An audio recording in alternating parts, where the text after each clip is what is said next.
Bonjour à tous, bonjour à vous. Alors, là c'est la cueillette, c'est la saison des cerises sauvages. Donc là, nous allons cueillir les cerises. Mais je voudrais vous parler sur un sujet d'identité. Vous voyez, là vous avez toutes diverses. Qualites. Là, c'est les cerises rouges. Elles sont bien rouges-noires en bas aussi. Celles-ci, elles sont vraiment noires. Là, je vais les. Quailer. Là, j'ai pris mon sac. La. Yustem. Alors, je profite justement, pendant que je fais ma cueillette. Et je profite, voilà, j'en ai pour 2 mois là, je pense. 2 mois 1 mois et demi, 2 mois. Je pense. Ouais, tout ça là, c'est, voilà. Donc là, j'ai bien me régalé en cerises. Alors, je profite. Je vais vous communiquer un fait. Écoutez bien. Alors, je vais mettre, voilà. Vous voyez, quand je cueille, en fait, les cerises, là, je vous montre. Je n'arrache pas la tranche là. Ça, je le laisse. Je le prends toujours là, comme ça. Je prends là et je prends, voilà. Donc, j'ai ça et ça. Je vous montre. Voilà, vous voyez. C'est ça. Et là, je les cueille.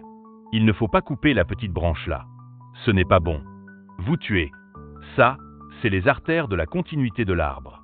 Et c'est ça qui, après, donne les cerises. Parce que je vois des personnes, quand ils cueillent, ils coupent tout ça. Non, il faut laisser ça. Parce qu'il faut penser au futur, à la saison qui arrive. Qui va venir? Vous coupez, comme je fais. Voilà, je vous montre. Voilà, c'est ça. Voilà. Et je le prenais. Comme ça, après, la saison qui va venir, elle va repousser par là. Mais si vous coupez la branche, vous allez vous mettre ou après? Vous voyez? Donc, beaucoup ne savent pas ça. Ils n'ont aucune notion de l'écosystème. Aucune notion. Moi, je n'arrive pas à faire ça. C'est comme si je tuais, en fait. L'arbre donne des fruits. Et dans notre loi, on ne peut pas abattre des arbres qui donnent des fruits. Pour nous, c'est enfreint la loi. Et les étrangers, qui ne sont pas liés à la nature, anti-science, ils coupent des arbres pointés aujourd'hui. Les arbres servent à beaucoup de vertus. Leurs racines absorbent le carbone. D'oxygène, nettoient les eaux. Les eaux, les racines des arbres nettoient, purifient les eaux. Et si on tue les arbres? Les conséquences, aujourd'hui, toutes les eaux sont polluées. Toutes. Nos eaux sont polluées. Pollution dans l'air. Les arbres. Vous voyez? Donc, moi, je ne peux pas couper cette branche-là. Je ne peux pas. C'est comme si je tuais, en fait. Je ne peux pas. Je n'arrive pas. Et ça, je l'ai eu depuis longtemps. C'est pour quelqu'un qui est en Christ.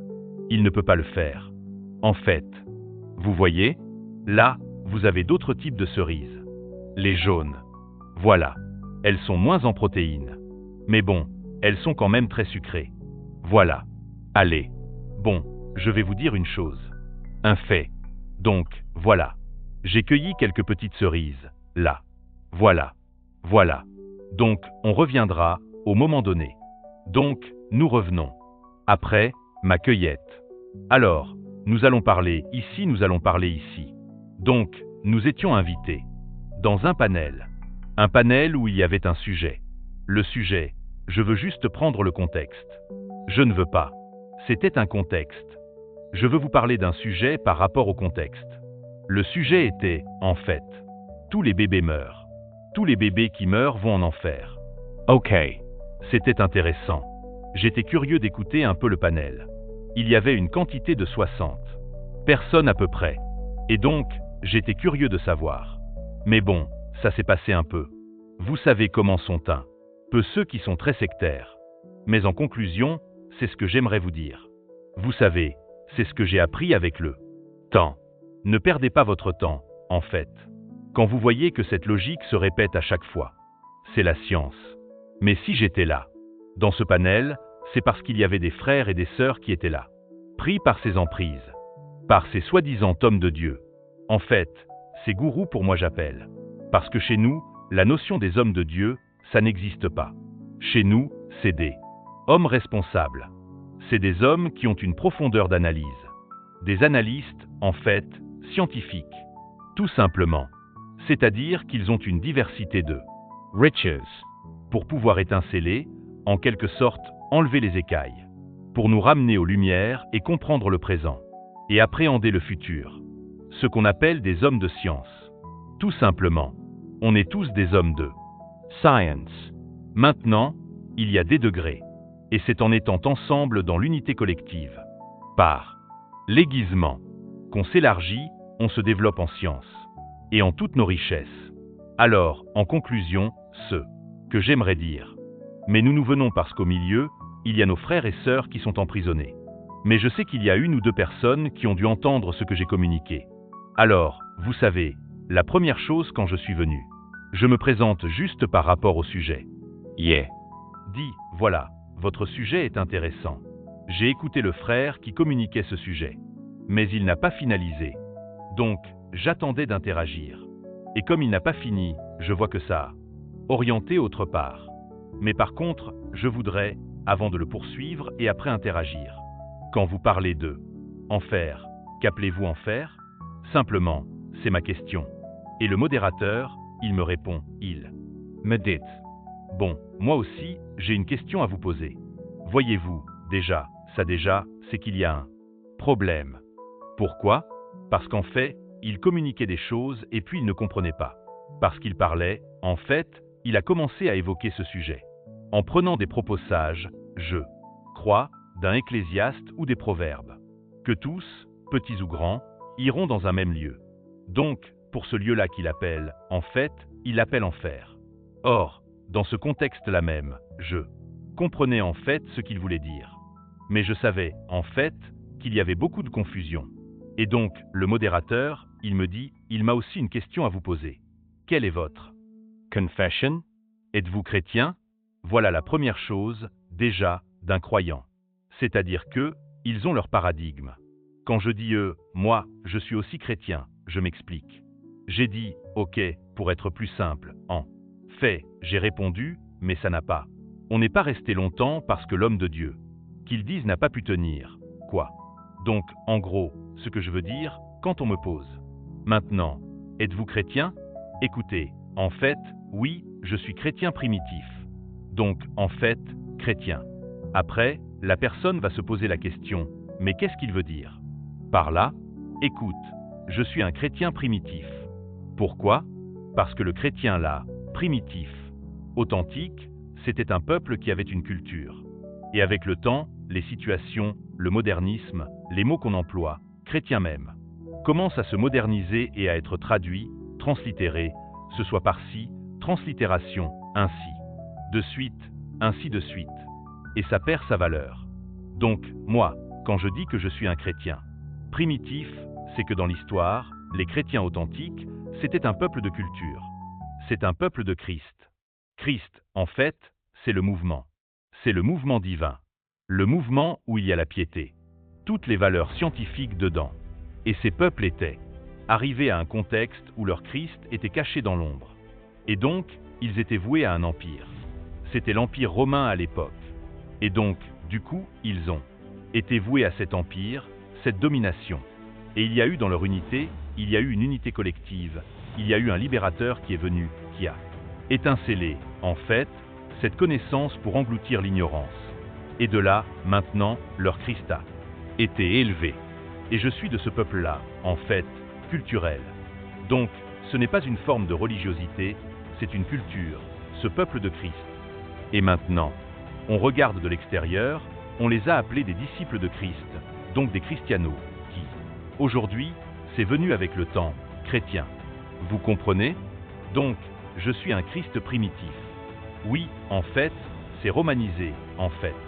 L'Empire romain, les premiers chrétiens authentiques étaient sur l'Empire romain. C'est devenu du grec à Rome. Et donc, nos écrits sacrés ont été traduits dans une langue étrangère, grec-romain.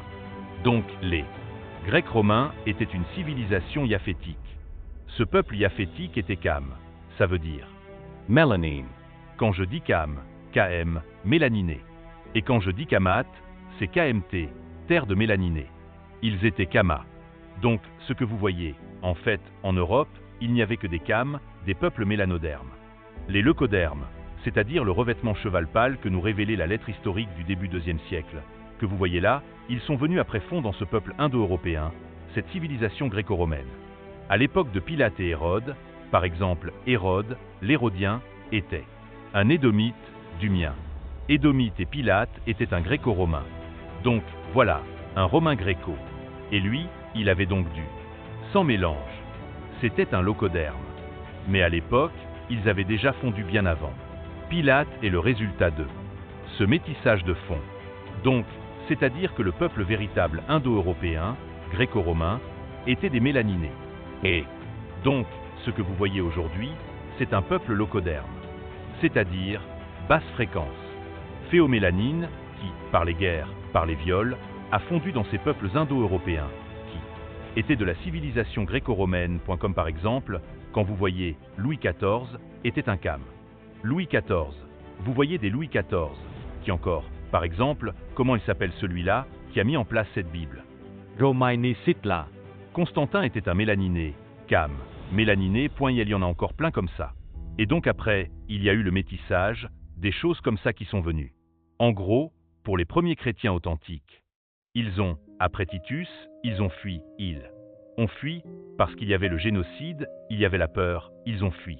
Et ils sont arrivés au royaume Congo. Donc moi, je viens de là, en fait. Ebreu Israélite pur. Christ pur. Et du coup, ce qui s'est passé maintenant, après cette culture de ce peuple en Christ a été romanisé. C'est-à-dire maintenant, leurs écritures ont été aussi Romanizes. Donc c'est là, le chrétien. En fait, c'est le chrétien romanisé et sa Bible romanisée. Faso. Cretines primitives authentiques. Vérité et vie. Vous voyez, nous on n'est pas là pour fuir. Parce que dans cette Bible romanisée, il y a notre Cult. C'était nos peuples, nos anciens. Maintenant, même si ça a été romanisé, syncrétisé, eh bien nous, on va reprendre notre culture. Dans leur Bible, parce que c'est leur Bible romanisée. Nous, on n'a pas la Bible romanisée. Nous, on a la Bible qui est large. Plusieurs textes, témoignages. Donc nous, on prend ces mêmes Bibles romanisées-là. Pour nos frères, qui sont encore dans ce milieu. On ne les rejette pas, parce que c'est dedans. Nous, on sort de là. On sort avec ces éléments. Maintenant, on sort de là, dans la vérité. Et ceux qui sont là, qui vont voir, ils vont sortir librement. Ils vont sortir de ces cavernes-là. Mais, ce sont nos frères, donc eux, ils ont leur Bible romanisée, dans la pensée idéologique de l'Empire romain. Et nous, on a ces mêmes Bibles, nous, on restaure la vérité. Donc, en fait, le chrétien et sa Bible. Romanisée, face au chrétien authentique, c'est-à-dire le chrétien primitif, qu'on appelait les Christ, les disciples de Christ, les christianos. Je parle de ce peuple-là, qui était un peuple de culture, dans leur alliance, leur mariage, les 10 paroles à la Constitution, les 5 fois 2. Ils ont reçu une constitution de leur nation, et ils ont aussi leur culture. Et c'est dans là où nous, on respecte. Au nord, un seul alayam, unique, le seul, pas de galatrie, et on ne portera pas le nom sacré en vain, parce que nous, en fait, on s'appelait les sacrés, c'est-à-dire des peuples sacrés, c'est-à-dire on est tout ce qu'on a chez nous primaires. On ne portera pas le nom en vain, 3e. 4e, en respectant le Shabbat, et 5e, au nord, ton père et ta mère, ils n'engueulent. La promesse. Et là, nous en aurons notre père et notre mère, simplement. La culture, c'est ça la longue vie. En fait, ça clôture dans la première table, les 5 paroles, que c'est une culture. Donc le chrétien, primitif, authentique, n'est pas une religion. C'est une vie, une culture. Et c'est en cela que je me suis présenté, mais ceux qui s'en appellent. Les hommes de Dieu là, ils n'ont pas pu tenir, parce qu'ils sont là pour emprisonner. Ce sont les producteurs de l'impérialisme, en fait. Ils sont d'apparence, mais ils n'ont pas le cœur de Christ pur, par l'épreuve. Ils sont là, pour voler, dérober, simplement. Voilà, mes amis. Donc c'était juste pour préciser cela. Maintenant, après, il me dit, une fois que je vous parle de ça, après, maintenant, il va dire, ok, nous on adore le Dieu, le Jésus-Christ, Dieu venu, et toutes les répétitions, les récitations, toutes ces choses-là, voilà. Et nous on adore Dieu, Jésus-Christ. Seul, unique, toutes ces choses, et voilà.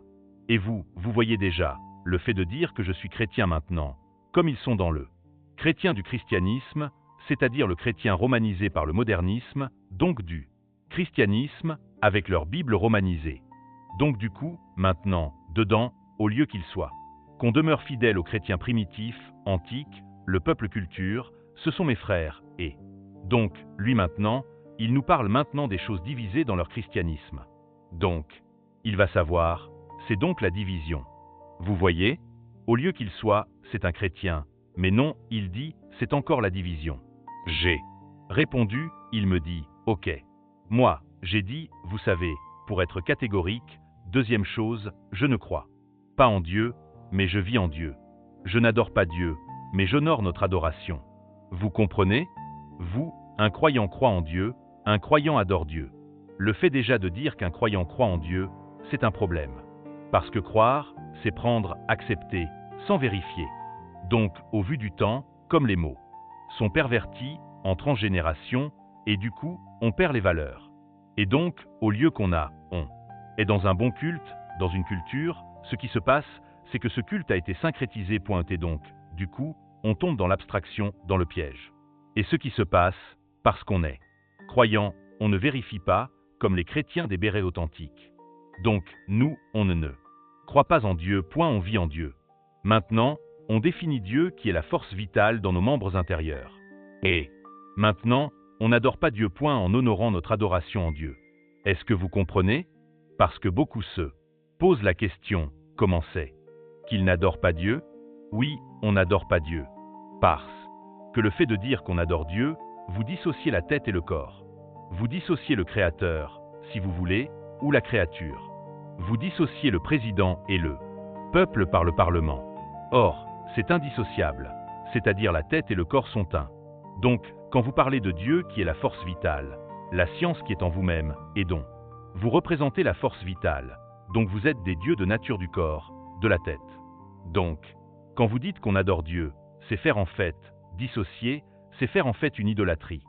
C'est que les chrétiens qui ont chuté et dont la malédiction est venue, maintenant, ils appellent ça YHWH parce qu'ils ont du mal de le prononcer. En fait, ça c'est une divinité, c'est un attribut de Dieu qui n'est pas rajouté. Dieu de guerre, Dieu de miracle, qui est, en somme, YHWH. Voici notre veau d'or, YHWH, il y a Awa.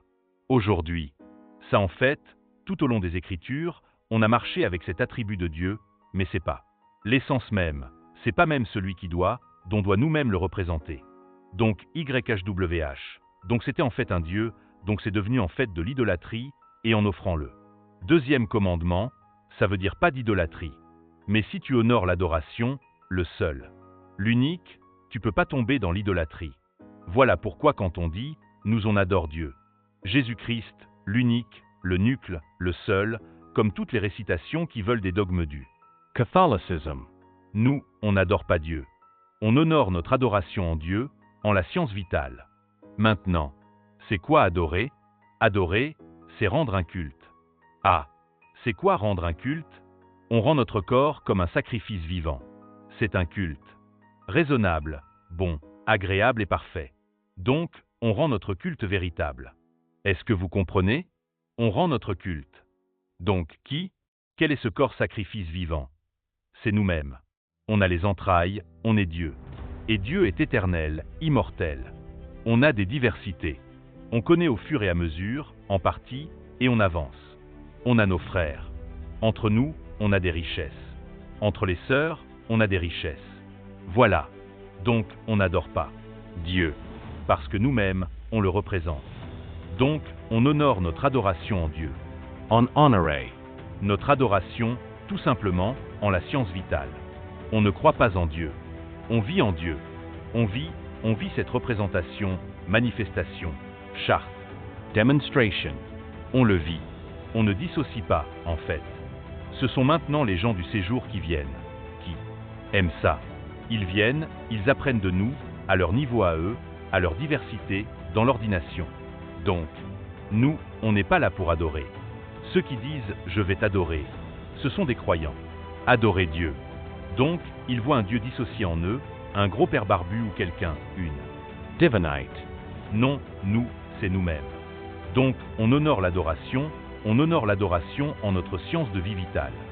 Simplement. Donc, on n'adore pas. Quand on vous dit « on va adorer », non. Non. On honorait. Honore, ça veut dire respecter.